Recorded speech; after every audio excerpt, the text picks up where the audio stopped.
today we're going to be talking about Phoenix and why Phoenix just has not been good for a very, very long time. And if you come to the agent pick rates of any, tournament these days, you're probably going to find something like this, right? Phoenix down here with a pick rate of 2%, which is, joint lowest here with Chamber and Harbor. And this has been the case for a very, very long time, that Phoenix is always going to be near the bottom of the list. But why is that? Well, to me, one of the main reasons is that Phoenix has direct competition with one of the best agents at the top level, which is KO, right? They both have a kind of molly or nade. They both have their flashes as well, but KO's perhaps are a bit more versatile because you can throw them with the left click very far as well. They both have ults that are kind of similar and do a similar thing. Also, you could argue that Phoenix does have an advantage here in that his ult only costs 6 and KO's costs 8 to use. But then they do have one ability each that is quite different from each other.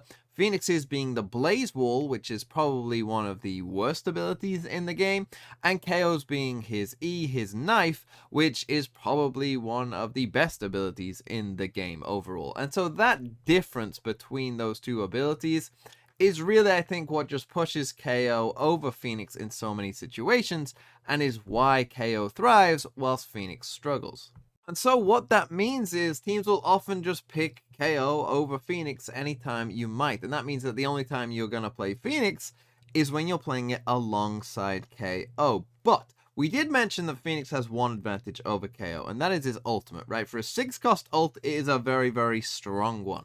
And we're going to take a look here at Apex versus Focus here on Pearl, because Apex are going to play both a Phoenix and a KO together, and they're gonna make it work pretty well. This was a very good attacking side by them, and partly I think it was due to Phoenix. And it also ties into something I've been saying recently about Pearl as well, right? So as we see here, they're gonna come, they're playing Cypher as well for this little Cypher cage that you can do just there.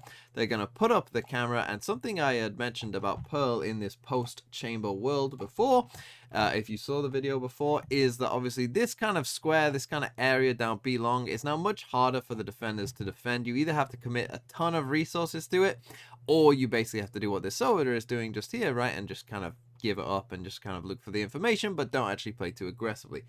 But what that means, and I did fail to mention this in that last video, is that this ult orb that is here on B has now kind of become an attacker-sided ult orb, right? And that is really, really good for our Phoenix, because it means that we can, regularly get control of this space without needing to commit too much and get a free ult orb a lot of the time.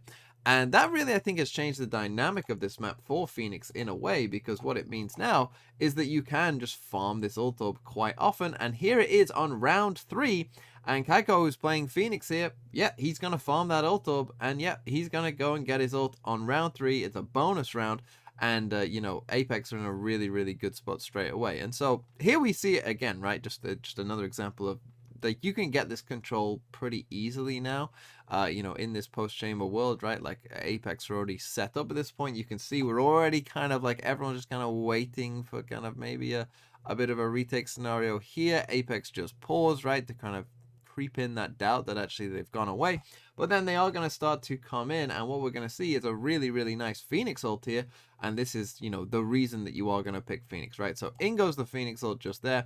We flash through the smoke. Kaiko just goes running in, right, with the Phoenix ult. He's going to run. Sends in a flash, and okay, he dies to your boy Lewis there. But this is the crucial point, right? That Magnum, who's playing Cypher here, has just followed him up the whole way, right? So yeah, you expect the Phoenix is going to be running all the way down here, right? But they know that Focus are going to want to avoid that as much as they can.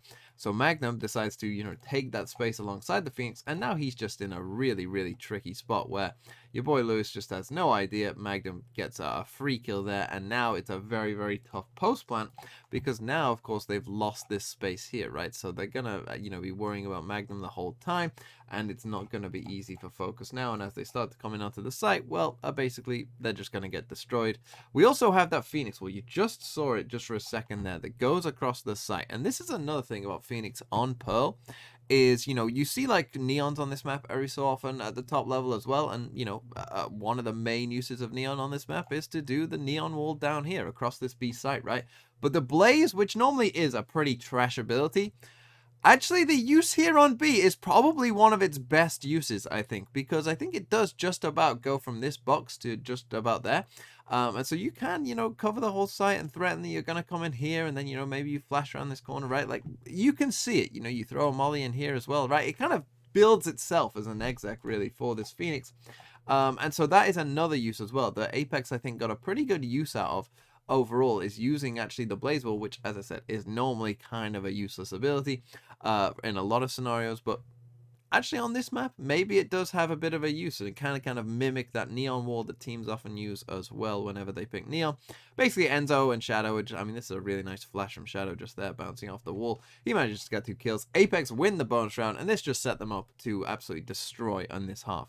But now let's come to the very next round, and I'm just going to let this play out. We're against a save here for Apex. I don't know why the VOD freezes here, but it will come back in just a second. As you see, Kaiko there getting the ult orb on A. And this is something that has always annoyed me as we just watched this round, which is whenever a team decides to play Phoenix, they decide it's a really good idea to go, across the map, do what we've just done there for Apex, right? Take that A main control, go get the ult orb for Phoenix. What's going to happen in this round is they're going to come back to B main, and we're going to farm the ult orb on the other side as well, and get our Phoenix 2 ult orbs this round.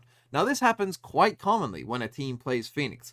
For whatever reason, it does not happen commonly when we don't play Phoenix, and I honestly have no idea why. And I do think this is one of the ways that Valorant will develop in the future, is we're going to see more fights for ult orbs, we're going to see more, farming of ult orbs consistently in rounds, making that like a big point of emphasis, because it's not like a Killjoy ult isn't good. It's not like having 3 Killjoy ults in a half is a bad thing, right? Why not? Why wouldn't we want 3 Killjoy ults in a half, or, 3 Viper ults, or 3 KO ults, whatever it is, right? It's not like doing that is a bad thing. And so, I understand that there's that like instant gratification with Phoenix, where you always feel like I'm close to my ult anyway, so, I'll just keep farming ult orbs, whereas someone with a 7 or 8 cost ult, maybe you don't feel you're as close. But particularly in like rounds like this, where we're against a save, down B long, there's very, very little they can do without just like pushing it as like a full 4-5 stack. There's pretty much no way they can stop you getting that ult orb, right? We go and take the A main control, we get the ult orb, we come back to B, we get the ult orb. Now our Phoenix is already pretty close, right? We had an ult last round. We're already, 2, 3, 4. We're only like 1 or 2 off straight away in the next round. And actually, Kaiko ulted 4 times in this attacking off. 4. Why are we not doing this on any agent where we don't play Phoenix? Really annoys me. But yeah, it was good by Apex overall. And now let's finish off with round number 11, and we're going to see a really, really nice round, I think, from Apex overall. Really, really good round. And, obviously we've been watching a lot of Tier 2 games and whatnot, and one of the things I've talked about with Tier 2 is kind of understanding ults and playing around ults quite a lot.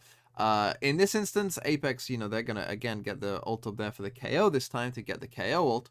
But one thing, about Apex is that, they have Enzo, they have Mystic, they have Magnum, right? All played for Fnatic, all played at a very high level, all been very deep in international tournaments, right? They've played at the very, very highest level of the game.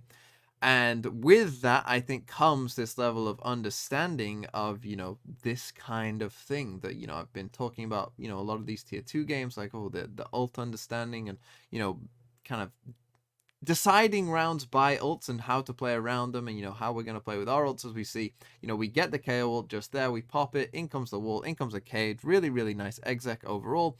We're going to get the spike down, we're in a 5v3. Now Mystic is lurking just there, but he's actually going to die in that fight to Lime and make this a 4v3. And if this was a 5v3, I honestly think Focus might not have even tried it, but being 8-2 down in a 4v3, they are going to try it. But again, this is like the understanding, right? I just want you to keep your eye on Kaiko and Magnum here, because, they know they have a Killjoy lockdown, right? They know they have this Killjoy lockdown, and so they know exactly what's going to happen. And so, look, they're already predicting it, right? They're already up here waiting for it. Kaiko has a flash ready in his hands, right? So, look, even before this Killjoy lockdown hasn't even been put down yet, but they've heard they've heard someone running down towards there, so they know, right? They already know exactly what they need to do, so they're just going to swing it. Nice flash there. They get the kills.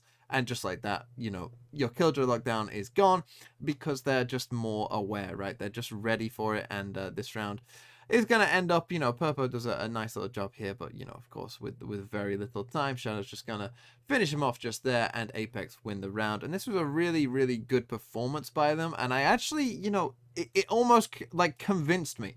This first half almost convinced me of this game, that actually now that, this ult orb is quite readily available, maybe Phoenix actually isn't that bad, right? This wall across here, isn't too bad.